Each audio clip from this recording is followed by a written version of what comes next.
And just like that, we are live. We have probably the most challenging podcast that we have done to date today, trying to organize our guests, which was, we were hoping it was going to be two. We were hoping they were going to be in-house.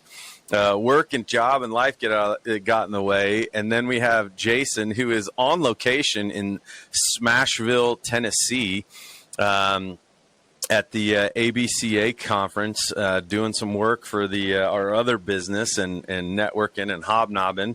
And so, but we're pretty pumped today because we are going to talk Western Huntfest. We've got Jeff on board today, Jeff Duvall, who's one of the founders of Western Huntfest. His cohort, Efren Gonzalez, was supposed to be with us, and he runs a pretty sizable company that garnered more of his attention than we could possibly muster him away from. So unfortunately, he's not with us. But Jeff, what's up, dude? It's good to have you, man. It's good to see your smiling face. What's up, dudes? I'm excited for this.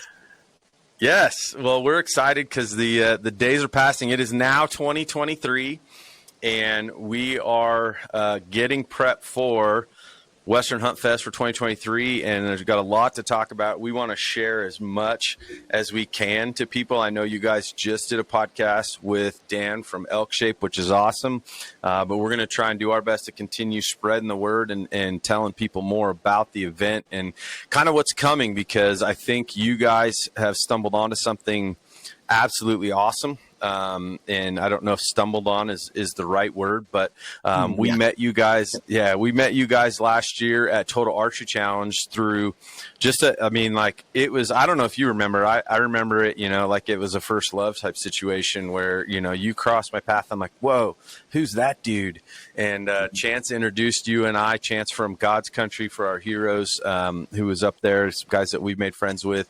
He's like, hey, you got to meet Jeff. And that's kind of how it started. And when we found out what you guys were doing, it was just like our vision of things that we're trying to do just met up so well with you guys. So talk about the Western Hunt Fest, talk about what you guys, like, how did this whole thing come to life? And more importantly, like, how did you get this thing off the ground? Because doing these events is a monster.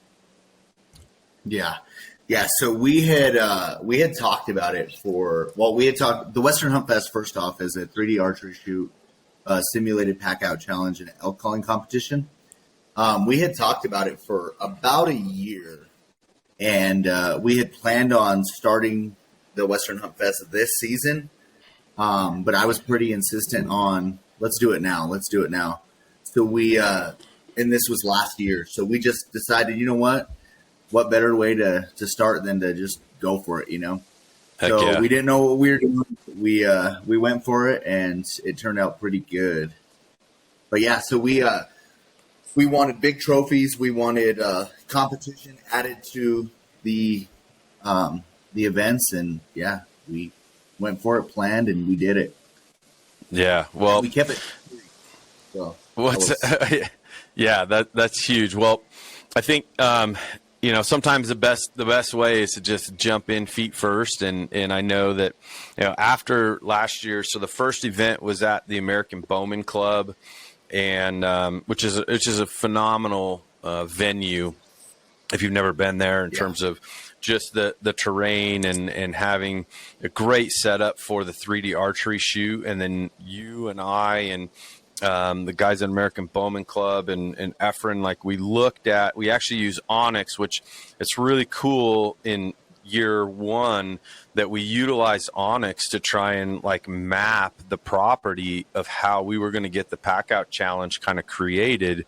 And now you fast forward to year two, and Onyx is going to be on board with the event, actually, which is going to be just, such a huge step up in terms of what we'll be able to do and how we'll be able to kind of share more of that with the people that are involved and be able to get them on board. So, but, the gist of that whole kind of thing and then coming through at one time kind of, just trial by fire. I know we learned a ton about just things we didn't think about. Like, how many of those things in your mind, as you guys went through year one, where you're like, okay, mark that down. We got to remember that for next year type thing. Cause I think there's so many moving parts to these things that you have to like assume that there's gonna be unforeseen stuff that pops up.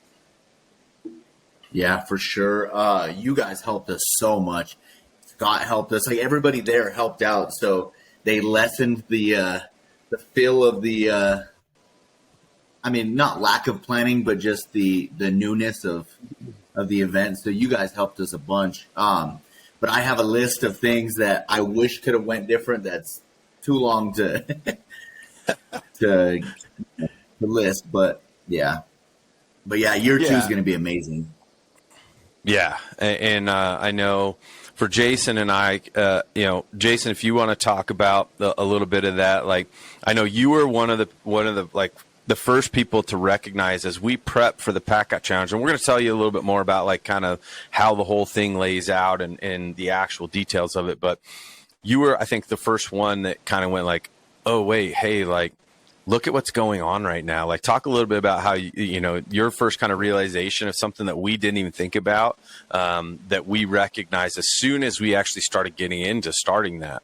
Yeah, I think the Pack Out Challenge was obviously Jeff and you guys wanted us to kind of take that over, right? You guys had a lot on your plate that day. You're trying to organize stuff. And Joel and I wanted to kind of take that elk by the horn speak and you guys out with that as much as we can. And so we started, early on, like, when do we start the clock? When do we start the lap times? How are we going to collect the data that we need to collect? We put this big board, a big graphical board showing the overall layout of the course. And then we put on some metrics, some hunting metrics about, load feed index, like how much weight you should be carrying. I think hunters really bought into that. It helped them plan their routes a little bit better, which was great. But then it was, as they were leaving, we were trying to figure out where to start lap times. And so I just picked an arbitrary point. Like as soon as the foot touched this line, I'm just going to start the timer there. And then as we got through it, there was happening. I was like, we should think about this for the next time. Like, how are guys going to pack the bags? Are they going to be allowed to have people help them pack bags or unpack bags? When's the official timer going to start? All of that stuff. So that became a fun part for us, just trying to do that. And then obviously calculating the data, figuring out what those lap times were for those guys. And I think as the event went on, the people who didn't go first were learning from the people who went first. And they were strategizing. 100%. Like there was a guy who took too much weight the first time, and he was just going to do a bag drop. And so he took an extra bag with him, dropped the bag on the course, came back around, packed his bag up, then took that bag that he dropped and moved it further down the course. And by the time he was the only guy who did 4 laps. Everybody else did it in 3 laps. And he got back and he thought he was like killing it. And we're like, bro, you finished like 30 minutes behind everybody else. But he was so locked into his process and what he wanted to do. So it was really interesting to see the strategy that was going into it. And then obviously there were guys that, we thought took way too much weight, but obviously were seasoned Pack Out, pros, so to speak. And they hammered out carrying, 90, 100 plus pound packs around the course. And it really added a dynamic to where I was watching this going, dude, this could be like the next big, like outdoor challenge. Like we talk about TAC and we talk about all these other outdoor fitness challenges. I'm like, dude, this is a legit, thing that we could absolutely blow up and have course records and speed records and, pack records, how much weight people are going to try and take. Like all of that started to like, the hamster wheel in my head was going at full speed as we were doing it. So it ended up being a great event, despite it being the first year and having some hiccups with some of the stuff going on. Like, I think the ideas that we got from that, and we saw the buy-in from the athletes that were participating in it, how much fun they were having. And then even the people who weren't participating were starting to like gather around and talk. And you could hear the grumblings in the crowd that were really getting excited about it. And I think that's what it's going to make this event grow and get bigger. Yeah, for sure. Yeah, the feedback was amazing. And like in my head, I was like, oh, but I messed up on this. I messed up on that. I messed up on this, but the feedback was much better than what I anticipated, because I was running around like trying to do this, that. Right. Thank God I had you guys. Right. We're like, well, listen, I dude, was lost for a minute.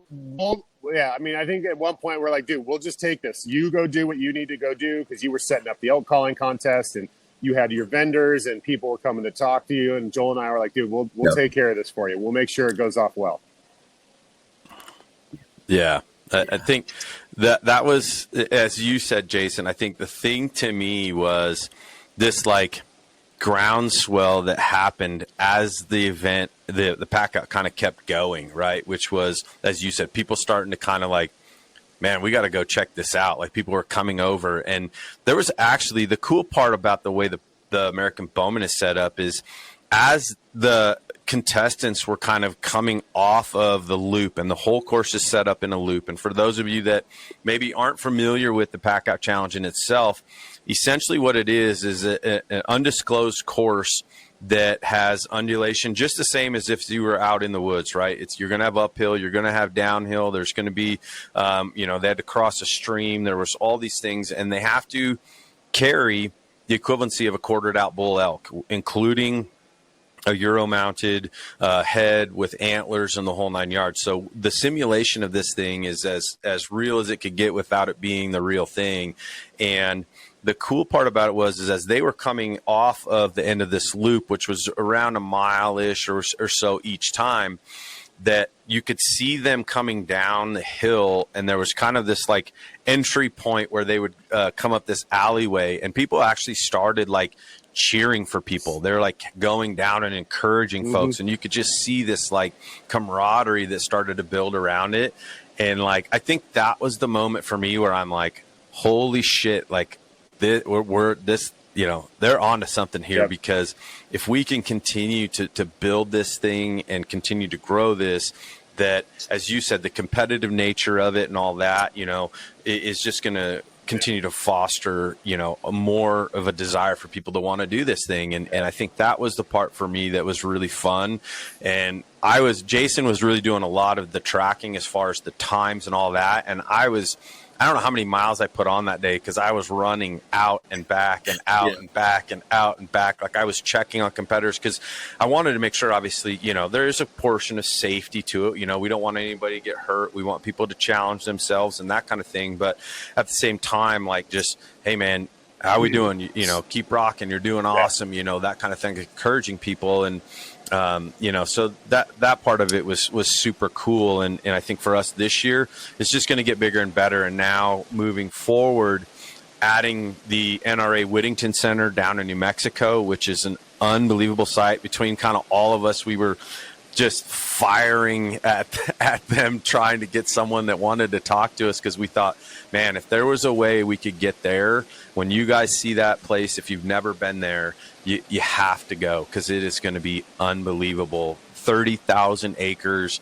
You can camp there for the whole weekend. There's a visitor center. There's all the amenities, and just a ton of I think there's 30 ranges there or something like that, from different types of gun ranges and archery ranges. So it's going to be pretty sweet. So, but now talk a little bit about the difference too, because like we mentioned, Total Archery Challenge is awesome. We love going there every year. I think that we've always talked about that in the light of, there's a lot of novelty to that. Not that there's anything wrong with that, but you're taking shots that you just wouldn't ethically ever take. You're challenging yourself to see if you can make those shots, but they don't have some, not very many of them have a realistic feel to shots you would actually take. And you guys kind of took that portion of it and said, let's run with that piece. So talk a little bit about the 3D Archery Challenge and how that really differs from a lot of the other ones out there, because I think that that's another cool part about this event.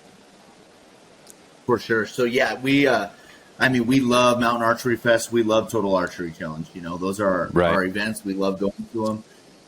And we love the fun aspect, but when we were at those events, we were challenging each other on each shot. We kept like, all right, you do this, and then I'm going to do it and see if I do it better, because we're both super competitive.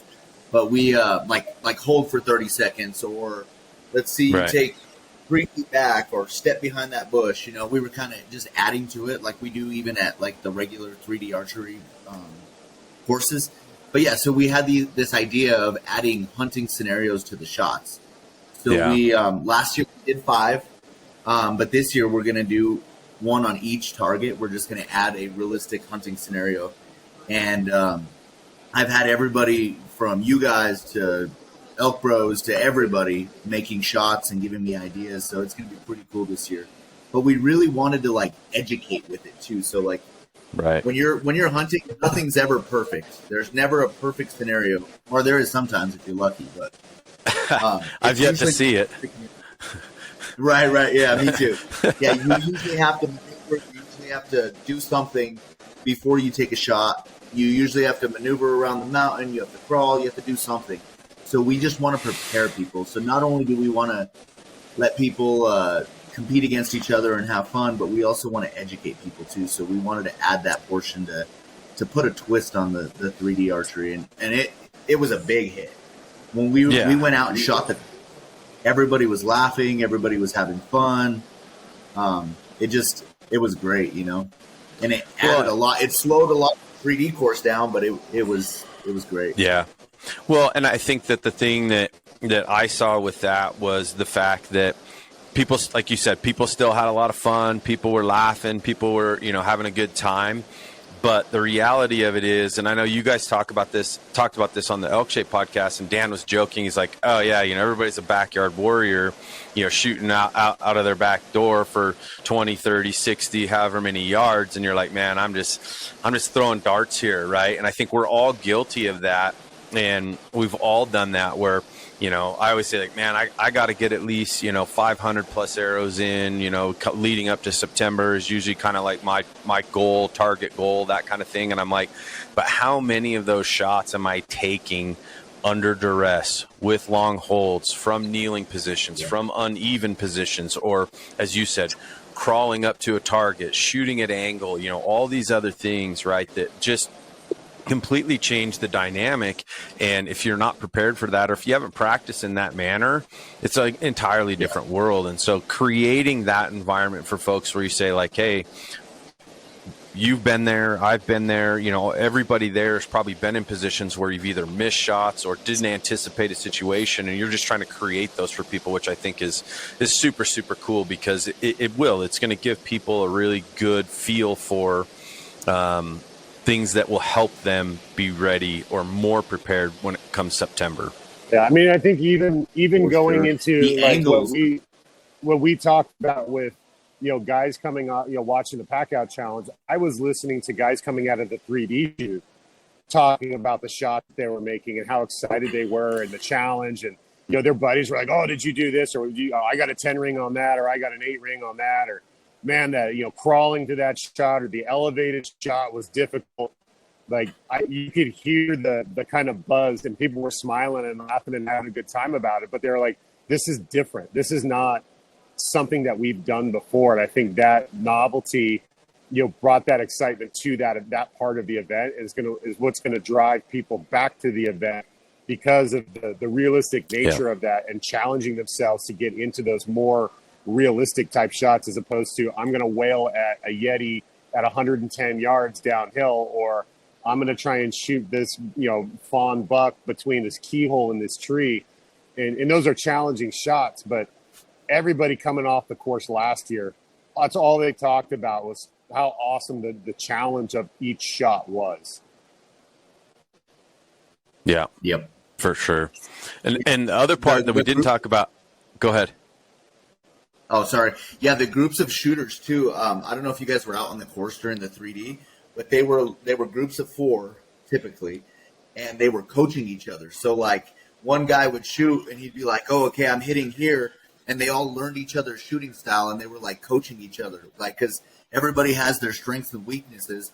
And from what I saw, the group in front of me, the group I was with, and the group behind me were all coaching each other, like, "Hey, you got to do this," or like, "Hey, try this." It was pretty cool. Like I see a lot of those guys that are now friends from the event, and I love it, man. I love that they all built strong relationships. And I like the amount of people that I as I say, I think that speaks to the camaraderie of the outdoor community. That's something Joel and I noticed right away when we started doing H3O years ago. You know, the two industries that we're in, the baseball industry for me and the strength and fitness world for Joel, are very competitive, where people don't want to really share information. They don't have that openness and that honesty and that wanting to help each other out kind of aspect to it, even though, we have some of that. The outdoor community was completely different in that regard. Like, everyone wanted to show each other, like, all the tips and tricks, and they wanted to take them under their wings and guide them and mentor them. And that's something that we don't get in our industry, and that's the beauty of this industry, is that everybody's just trying to help each other out, go into the field and be more successful. And that is that's something for us that is rare. It's rare in our fields, but an event like the Western Hunt Fest, it's everybody's arm in arm.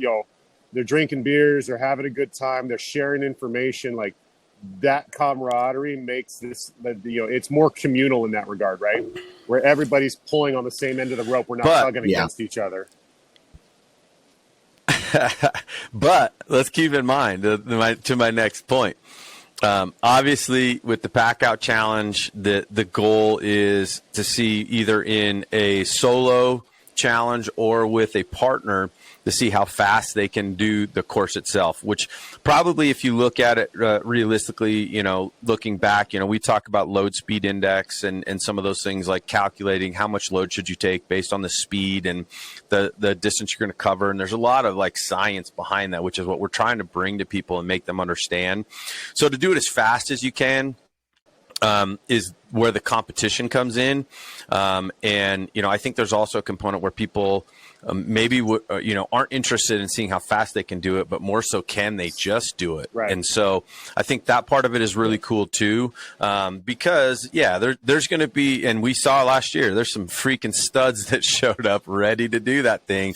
But the other part that I was going to get to is with the 3D challenge as well, is there's a winner and there's a whole bunch of losers. So the competitive nature of this thing, the way that you guys set this up was, this can be more, like Total Archery Challenge, Mountain Archery Fest, these others where it's like, oh, here's a scorecard, right? And we're like, oh, okay, cool. And for us, we just wanted to enjoy the experience. We don't ever really score it, because I probably wouldn't want to see what I actually shot for those events. But you guys have set it up to where oh, geez, yeah.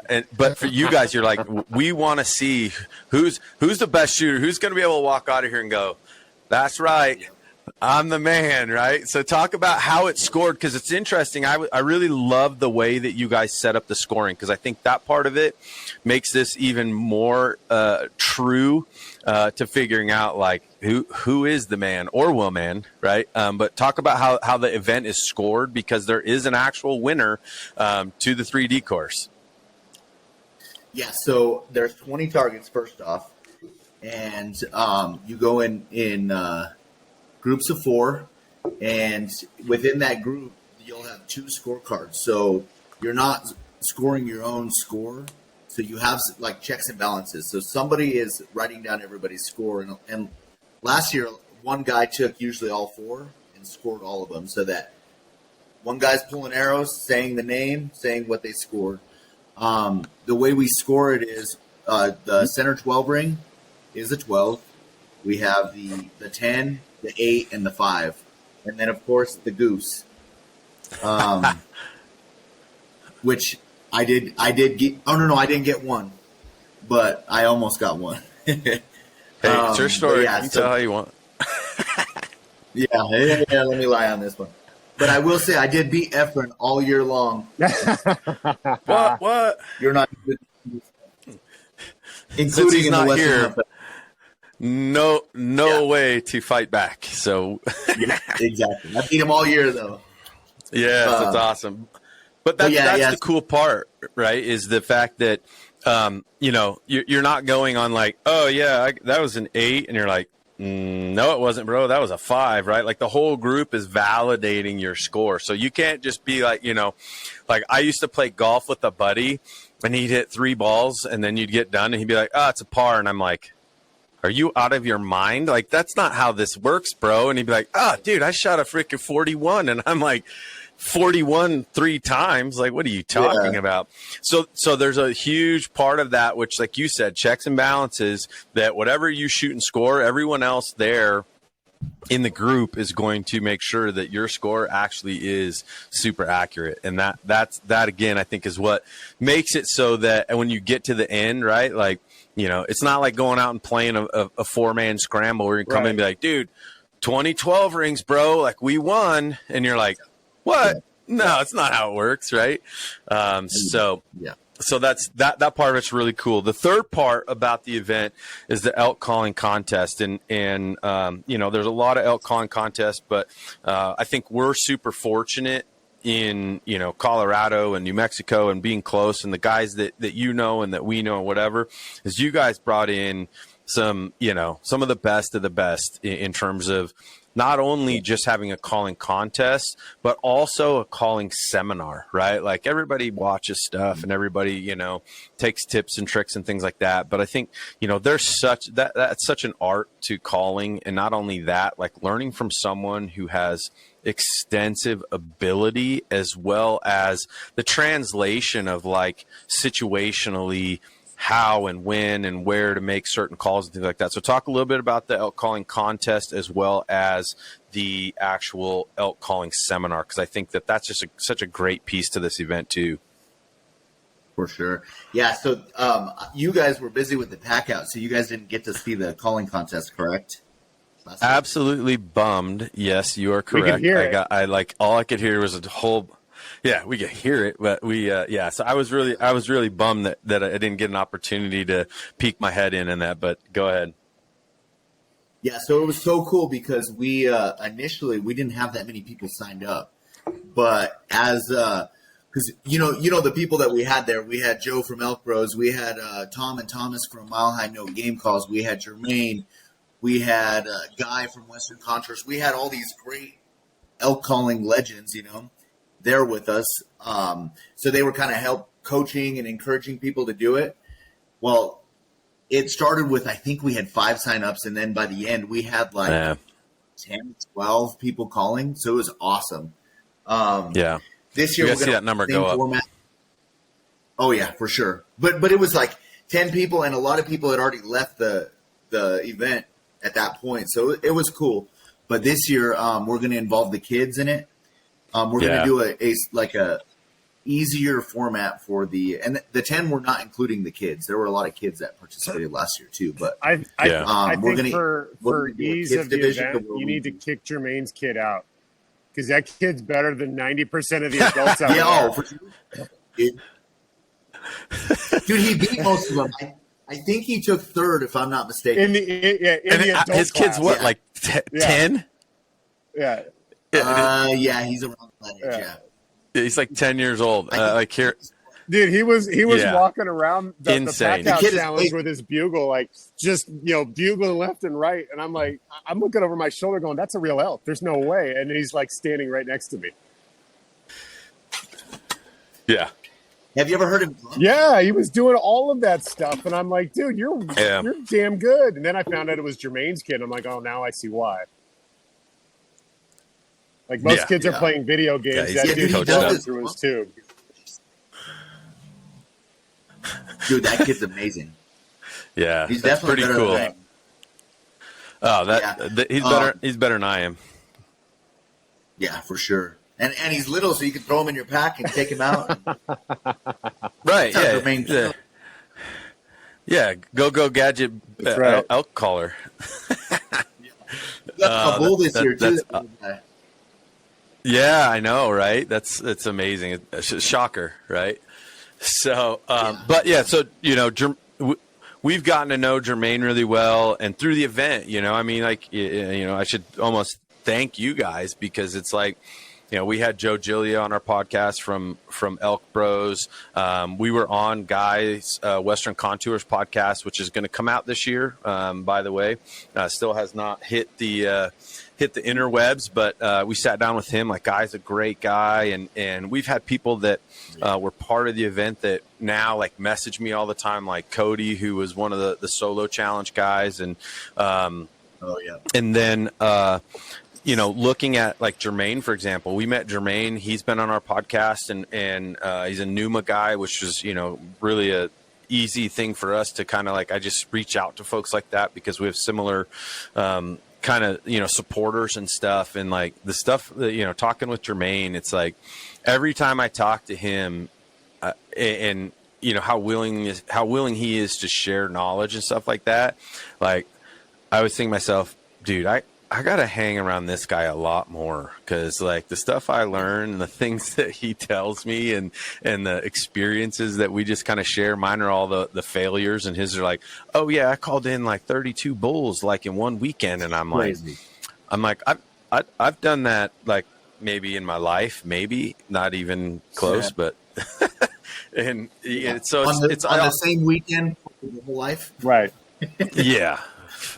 So talk about this year, like, last year, as we said, kind of test run. This year we've got American Bowman Club, which is coming up, and let's talk about the dates, and then as well as what, changes. I think we talked a little bit about some of the changes, but, the day itself, like the format this year is a little bit different. It's going to be lengthened. So just talk about some of the things that people could look forward to in showing up for the event this year compared to those that maybe came last year. Like, is this going to be the same old, or like what's going to entice me to come back? Yeah. So first off, a big change at the Western Hunt Fest is last year we had Jermaine doing the seminar. This year we're going to have Jermaine doing Colorado and Elk Bros doing New Mexico. So we have 1 and 1. It's possible that we may add to that. I might have a little surprise in the works, but we'll see. Heck yeah. Also, we changed it from 1 day to 2 days so that we have time to get all the pack outs in, all the elk calling in, and all the 3D shooting. A big thing that we really want to keep that we were able to kind of run last year was we wanted the people participating in the archery tournament to be able to participate in the other items of the event. So we're going to do, again, the shotgun start where everybody shoots at once, and then everybody moves into the vendor area and participates in the pack out challenge and the elk calling contest, as well as the elk calling seminar. With the change of being 2 days, we have went back and forth a million times on the 3D tournament part of it. We are going to do one course on Saturday and one course on Sunday. So we're going to do 2 separate courses, 2 different champions. There was really no clean way to do it. Because if somebody leaves and they win it, then we have to ship a trophy to them, and it's just not as close, Yeah. So we're just going to add an extra tournament for each day. And then the pack out challenge is fine. It's best time. So, we will. Winners. We are still working out the details on the elk calling. I think that it's going to be 1, and we're just going to use our scorecards that we used last year because there is a scoring method to it too. But we're also trying to add in. Dan gave us an idea about like the overall best hunter. To help people participate in the calling, because a lot of people are ashamed to call in front of people. So we want everybody to get involved in that. We want everybody to get involved in the pack out challenge, and we want everybody to get involved in the shooting. So we are working on a method right now to make a complete like an all around champion. We're not finished with that. A grand champion. Yep. Yeah, and that's a great idea. Like I actually heard him because I did listen to the podcast, just so you know. Yeah. I heard him kind of bring that up, and I agree 100%. I was like, man, that's a great idea because it will, right? Like it will encourage people to then do all of the events, right? Because not only, if you go in and you could be like, hey, yeah, like I won the 3D challenge, or, I placed in the 3D challenge, and I tried the pack out or whatever. But in adding that to it, it becomes like, well, think of like a track meet. You're like, oh, like I won a 100-meter dash and I won, this, or I won that or whatever. But it's like you look at it from a larger scale and go, yeah, but did you win the whole thing? Right. Now you're being a am I hunter.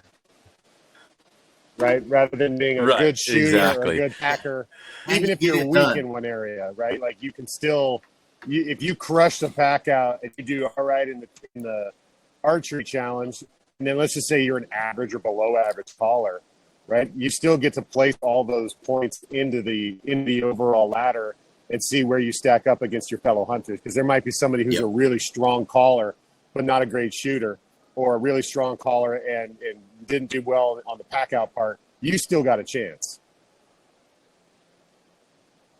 Yeah. Yep. Yeah. Yep.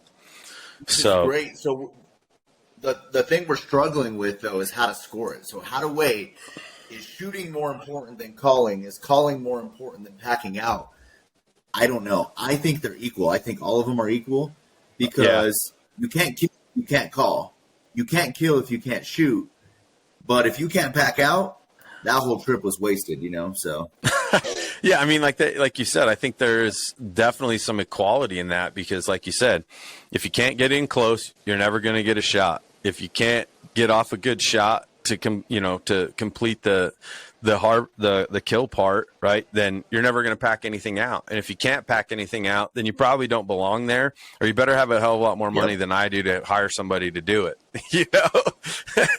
And that, and that's the way it rolls out. So I love that aspect of it. And whether that happens this year or something that's just, down the pipeline that, we work on to try and figure out like, how could we make that so that it has, I think it's pretty easy because I think you can look at a lot of other things that have a similar feel to it, where there's probably a simple solution to figuring out like how that works, right? Like I don't think one should be weighted more than the other. They should have some equal weight in terms of like, where did you finish? Which also then takes it into a little bit more of an expansive view of it, right? Because you could be the guy who says like, man, I may not be the best. Like it may not take me, I may not be in the top 2 or 3 to pack out, but my skills are really sharp over here. I know I'm a really good shooter.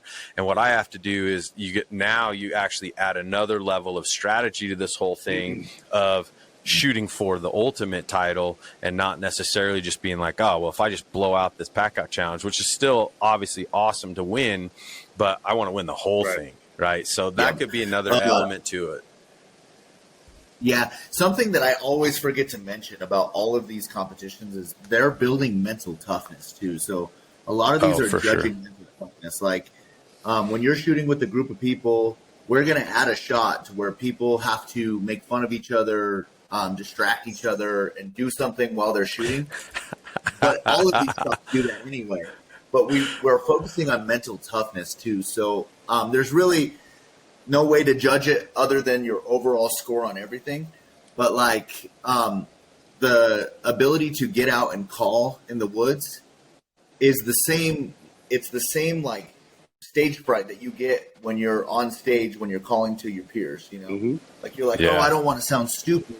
I know when I first started calling elk, I was like, I'm out there with my bugle tube. Like, what if I scare them away? Yeah.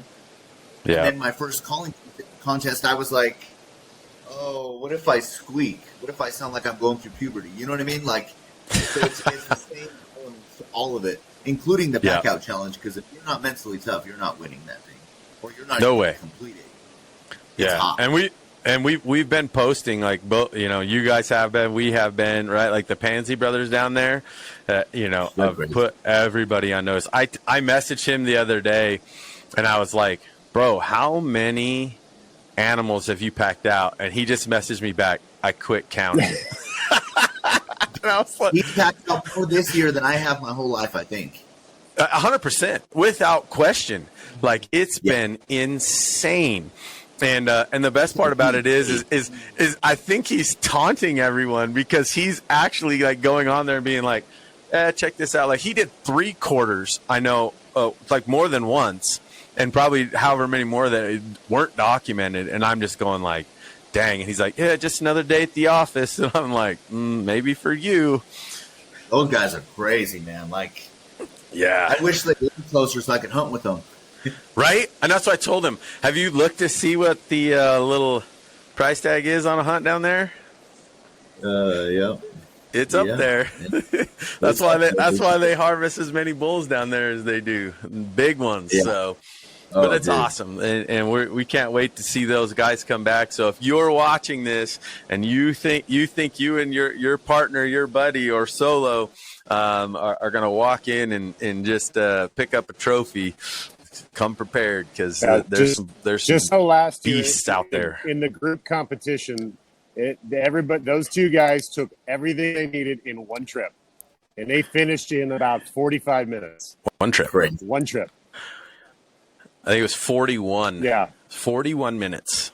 to do a full mile. Yeah, and if you look back, everything. The smaller 250-ish pounds. The smaller of the two was carrying his body weight, and they both finished at the same time. Yes, literally Dom. carrying his body. Yeah. Dom was literally carrying his body weight. So, Great. yeah, very, They're very. too, I believe. Yeah. I'm pretty So- sure they're at both. So. Yeah, that's what you said. Yeah, they're registered for both, so they're looking to bring home a lot of hardware. So we're excited for that. I know if you're watching, some of the things that we are planning on in terms of enhancing or growing or improving from the things that we learned last year, because as we kind of met you guys and got involved, like trying to bring our side of the world, which is this, for all intents and purposes, it's the sports science side of this into what that pack out challenge actually looks like. So we've got some cool stuff that we're planning on bringing to enhance that event, some biometric capabilities where we're going to, not just about time, but also information that will be provided back. So if you're there and you're saying like, man, I just want to see if I can do this. I know there was one set of partners last year that that was their goal. Their whole intent was like, we just want to see if we can actually do this. We've never packed out an animal ever. And they wanted to just try it. And so if you're that person who's maybe like, again, we talk about like being stage fright and stuff like that, calling, like there's people that are probably in the same boat of like the pack out piece saying like, ooh, man, I don't know if I want to, put myself out there in front of God and everybody and be on the struggle bus. Like I've never had a pack out where I was like, that was a piece of cake. Right? Like it just doesn't happen. But if you are of the type of person who says like, man, I just like to see if I can do it, come to the event with that mindset and just like, I want to challenge myself, and it's you against you. And there's absolutely nothing wrong with that. And so the things that we are trying to provide back is that we're going to add in the biometric piece where we're going to give you data on yourself. We're going to give you what was your average heart rate, what was your speed, obviously there's some constants with the distance traveled, elevation gain and loss, the actual weight that you carry, but then what was your heart rate look like? Can we then give you information back saying like, hey, the reason that maybe you struggled here was you should have controlled your pace a little bit better, or you went too hard at this point, or maybe here was an opportunity that you could have actually pushed a little bit harder and it would have improved your time. And so I think the learning curve to that stuff and what we want to give back to people from this is that opportunity to gain more knowledge about doing something like this. And although we love the competition and we want to see people go out there and crush it, I think giving people information back, as you said, learning, educating, the elk calling piece, the pack out piece, the challenge of actually doing the 3D shoot is really the underlying part of this whole event and why it's positioned the way that we it talk is. about that a lot in baseball too, right? Is being able to try new things in a practice setting before you actually get into the game setting. And you're talking about guys that have never packed out an animal before. If you don't know what that feels like, you don't know what to experience, what the experience is going to be, how your body's going to feel. This is a great event to get that knowledge base under your belt so that when it actually does matter, when you are carrying out your animal, you know exactly what to expect. Yes, this is a competition, but at the same point, you're learning about what your body is capable of doing. And if you're going to make a mistake, this event is where that mistake should happen. You don't want that mistake to happen in the field. 100%. So if you've never done this, this should be a great opportunity for you to go, I've never done it before. I'm going to try this out just to see, because there might be a strategy or there might be a physical limitation, something that pops up in this competition that you didn't know existed. And when you get out in the field, if you have that knowledge base under your belt, you're going to go, hey, I've done this before. I know what to expect. I can take this amount of weight, or I can take, I can go at this pace, or I know I can climb this hill, or I got to find a different route, or whatever it might be. So this event is not only just the competition side of it, but the knowledge gain is going to be astronomical and in terms of importance when you actually get into the field when it matters. For sure. Yeah, you could use it as a guide to check, like, where should I be hunting? Like, should I be hunting 5 miles back, or should I be hunting? Should I be road hunting? Right. Effective road hunting.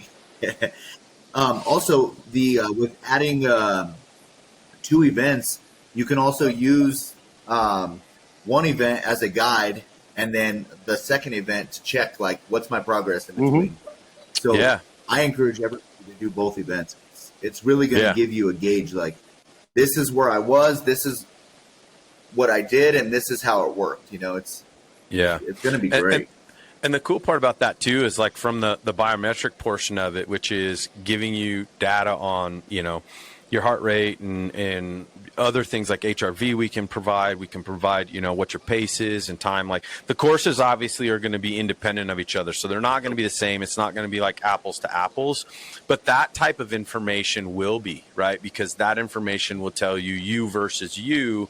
And as you said, if you came and did the New Mexico event, which is in April, we'll provide all the links obviously in the show notes and stuff, so you guys know where to go, know where to register, and get all the proper information on that. Is if you do both events, that information that you get provided back will be useful to you to see, like, did I progress? Did I improve? Was I able to manage that better than I did prior to 2 months ago? And then that gives you another 2 months prior to September, right? So there's a really nice trajectory and advantage, as you said, to doing both events, because it will be a great training and dry run experience for folks. Yeah, you could also, like, for the calling portion, you can hire Joe Gillia. He does elk coaching. Yeah. So if you go to the first one, you can call, you can do anything. You can hire Joe in the meantime from April to June, and then you can try yourself again, later. Mile High Note game calls, he does a personal one-on-one session where you can hire him as well. So I encourage anybody who's call shy to hire these guys before you go to the event. But if you can't squeeze in the time to get it in then, hire them in between and see your progress in between, one calling competition to the next as well. Nice. I actually didn't know that Joe or the Mile High guys actually did that. That's a great idea. I need a coach. I need a coach for a lot of things. I mean, to me, right. So very, very cool stuff. Well, anything else you want to add about the event that maybe we missed out on, or important? Give us the dates. Info. As we said, we're going to provide all the links. Yeah, dates. Yeah. So NRA Whittington Center will be April 29th and 30th. American Bowman will be June 24th and 25th. One thing that we will be adding at the NRA Whittington Center and possibly American Bowman is we're going to be adding a night shoot. So I don't know if you guys remember MTS Archery. Yeah. So MTS Archery is going to so he has the skeet archery targets. He's going to add lights to his targets. And then he has a handful of bows, and we'll have a handful of traditional bows that people can pick up and use with lighted nocks. And we're going to be shooting skeet archery in the dark. So it's going to be really, really cool. We're trying to add more things to the evening. But as of right now, that's kind of our evening focus on the Saturday night portion of it. So it should be really, really cool. Awesome. Yeah, that's awesome. And as you mentioned, trying to make this a family event, having a youth calling contest, and, bring the kids, come out, there's vendors. So there's some tremendous, vendors there as far as Kafaru and Western Contours will be there, and the Elk Bros will be there, and Mile High Game Notes, and, just down the list. Yep. And there's just so many industry folks that are going to be at this event as well, that are super inviting, right? Have great products, Mondo with the bow hitch, we've that guy's amazing and his product is amazing. Like, those are the types of things where it's like coming to these events opens your eyes to so much more stuff that a lot of times as we sit behind our keyboards or at work or on our phones or whatever, just don't, it doesn't do it justice unless you show up, right? And so get out. There's going to be lots of people that show up and fail, do crappy, whatever else. And at the end of the day, you should still have a smile on your face because it's going to be a lot of fun with a lot of tremendous people. So we can't wait to see everybody there, see who shows up and brings their A game, and most importantly, has fun. I think that's what it's all about.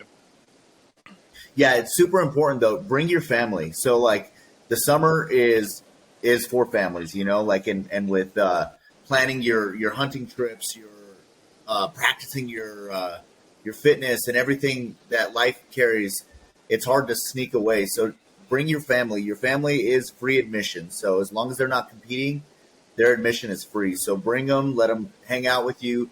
We will have like cornhole set up for them. We'll have different little things. I'm working on a little Nerf archery thing for the kids. We're gonna get some lighter sandbags for the kids to kind of play with, and the women to pick up and carry around if they want, just to help keep them entertained. So we are focusing in on the family part of it too this year. So we really encourage you to bring your kids and bring your wives and your family or your husbands. We got to do that one swing relay with the nail thing. You ever seen that? Oh, dude, we have to do that. We have to do it. We should do a we have a really cool competition for a bow. Oh, what? Say that again. I say we should do a junior pack out challenge and see, like, have them pack out the equivalent of maybe like a whitetail or a muley. Yeah, we're trying to work on that right now. So we don't know if we will have it ready for the April event, but we're definitely going to have it for American Bowman, where we're going to have something for the kids kids and women to play with. We have we partnered with Matthews Archery, so we're going to be giving away a bow, I think, at each event, and we have a really cool competition that's going to happen for that bow. So that'll be really, really cool. And then in March, right before we go to the Western Huntfest, I don't know if you guys remember, but we gave away a hunt last year. Yeah. And Adam Schroeder won it. So there's a handful of us that are all going to go on that hunt. So that'll be cool. And hopefully we can give away another one of those this year. I know the giveaways are huge this year. We have a lot more vendors, a lot more sponsors. So, awesome. Last year we were able to give away something to almost everybody that participated. So this year I hope it's the same, and I hope the participation numbers go up too. So yeah, for sure. The generosity I think was amazing, right? Just to see how much people bought into it and what, they're willing to give back to the event. I know we're going to do some stuff like that as well, as far as like participants, and, we're the lead up to it. We're getting ready to, I know, like send out a link to people that join the Pack Out Challenge. They're going to get a free like 6 to 8 week training program that they can use. That's app based, that you can do from anywhere. It's got videos and things like that show you how to do every exercise, and you got messaging that allows you to actually connect directly to myself and that type of stuff. So there's so much that is given back to people that invest in coming to the event. So I love that part of it, and the way that you guys have kind of put this vision towards it only has success in mind, because the intent behind it.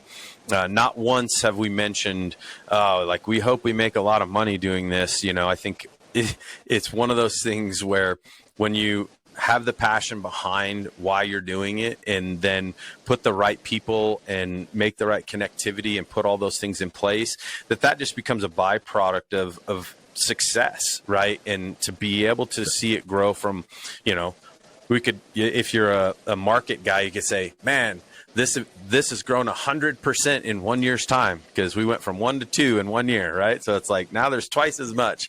And, I only hope that we can continue to, just be a positive portion of this event, and the stuff that you guys are doing, the amount of work that goes behind the scenes to make these things happen is absolutely amazing. So we're looking forward to it. We can't wait to, reconnect. We're trying to help out as much as we can, again, behind the scenes, and provide as much as we can to continue making, this thing be something that's hopefully 3 and 4 and 5 and 6 of these events that'll hopefully happen every summer as it continues to grow. So well done to you guys for sure. And thank you guys for, the other part, because it's been awesome. So, well, we appreciate it. WesternHuntFest.com. Go there, get signed up. Make sure that you mark your calendars. Make sure that you check out the link in the description below. Make sure that if you have questions, message us directly. Make sure that you guys get a hold of them. You can also go to all the social media outlets too, Western Hunt Fest, at Western Hunt Fest. I know Efren's company is Pack 'em Out Apparel. A lot of stuff goes kind of congruently there. We keep sharing all the stuff that you guys are putting out at Hunt Hike Harvest Outdoors. And we're looking forward to seeing everybody there. So good to see you, man. We appreciate your time. And hopefully we're going to get connected. I thought we were going to see you today. I had a big fist bump. But I was hoping to bring belts and trophies and everything too, but yeah, that's all right. We've got a lot of footage and documentation of what those look like, and I'll lace those in here so that people can see those as well, or go to our Instagram pages and check those out, because there's a lot of cool videos and stuff that we used from last year, and you guys did as well. The giveaways I've already received some of the products. They're better. The belt is better. The trophies are better, just so everybody knows. There's a lot. Love it. That's awesome. So yeah. That's right. Come, who wants some of the title, right? The Aaron Rodgers freaking let's go, right? Who's gonna wear the belt? So cool. Well, come on, appreciate Lucas. Yes, Lucas. Lucas is the title holder. He's going to be bringing. Those guys are all bringing their trophies back this year, as like walking in the ring. Like who wants a piece of the title? So make sure you guys show up ready to go, and we appreciate it. And we'll see you guys out there this summer. So thanks, brother. Good to talk to you. Yeah, you too, bro.